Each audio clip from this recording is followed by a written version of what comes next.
you open a small shop and your product fails, you lose your money. That's called free market risk. Now imagine a different kind of system.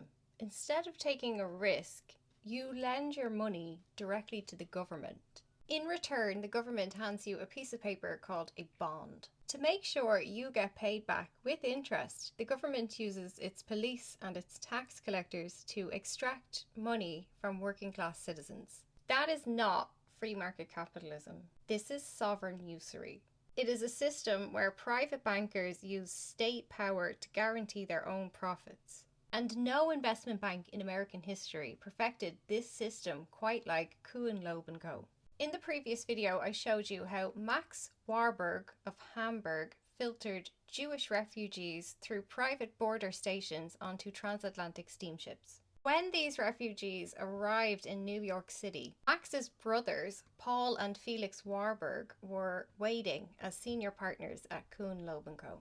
To these men, every single refugee stepping off those ships was an economic unit. On the 1st of July, 1862, President Abraham Lincoln signed the Pacific Railway Act. This act granted 10 miles of public land for every 1 mile of railway track laid down. Not 10 miles for the whole project, 10 miles of free land for every 1 mile of railway track that you laid down. That means if you laid 2,000 miles of railway, you got 40,000 square miles of free real estate. That is an area larger than the entire state of Indiana, handed to a private corporate board for $0. And that's before I mention the cash subsidies. The government also handed out cash bonds paying anywhere between $16,000 and $50,000 per mile. And this is in 1864 money. For the transcontinental line, the US Treasury issued over $53 million in direct state bonds, as in cash payouts to private oligarchs. Put that into today's money, and the federal government handed out over $1 billion in cash to its mates. Then, in 1864, Congress authorized the railway bosses to issue another $53 million in private bonds. That brought the total amount handed out to oligarchs up over $2 billion. And that created over $100 million in tradable Wall Street paper debt, backed by 40,000 square miles of indigenous land.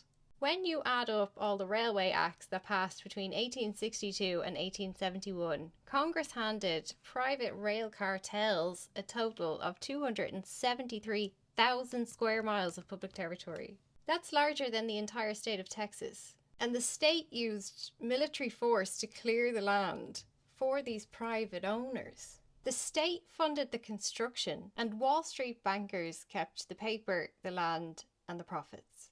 To clear this land, the US Army deployed troops, slaughtered over 30 million bison, burned native villages, and forcibly drove indigenous nations onto barren, military-guarded reservations.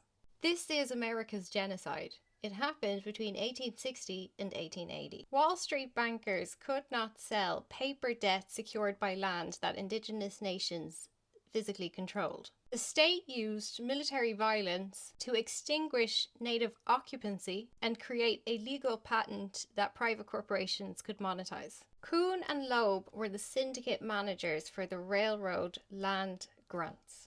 They set up marketing offices across Europe and the US Atlantic ports. Jacob Schiff was a senior partner at Kuhn, Loeb Co. When the Panic of 1893 mysteriously bankrupted all major American rail lines, Jacob Schiff and his client Edward Harriman formed a syndicate and paid $58.4 million in cash to settle the federal government's claims and buy the Union Pacific out of receivership.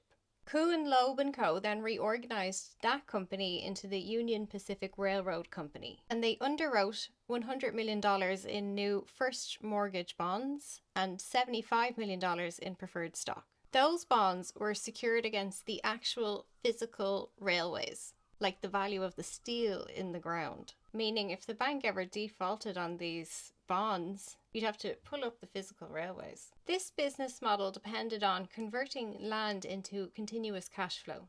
Without a lot of settlers buying little plots of land in the Midwest and paying freight tariffs, then the railroad would not be able to service the interest on its Wall Street bonds. It is the railroads that established these marketing agencies in Europe.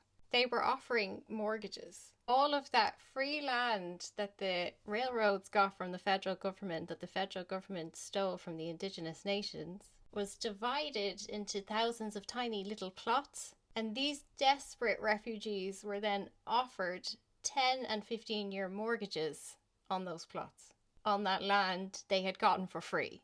Then, once settled, farmers were geographically locked into using the single rail line servicing their area. And freight rates on those railways were set to generate the operational revenue necessary to cover the annual interest on Kuhn Loeb's bonds. It wasn't just Jewish refugees that were targeted with mortgages. The railways had agents across Germany and Eastern Europe, but also Scandinavia, Ireland. But Kuhn Loeb didn't just fund the railways. They underwrote the entire industrial supply chain. If an American worked at a factory, turned on a light, or even bought meat at a butcher, a tiny fraction of that money was going back to Kuhn and Loeb. Kuhn, Loeb and Company didn't help build America. They placed their private financial toll booth on every acre of land, every mile of track, and every ship that arrived in the docks. And this family's history, the Warburg family, their history goes quite far back. So we'll have to look at that in the next part.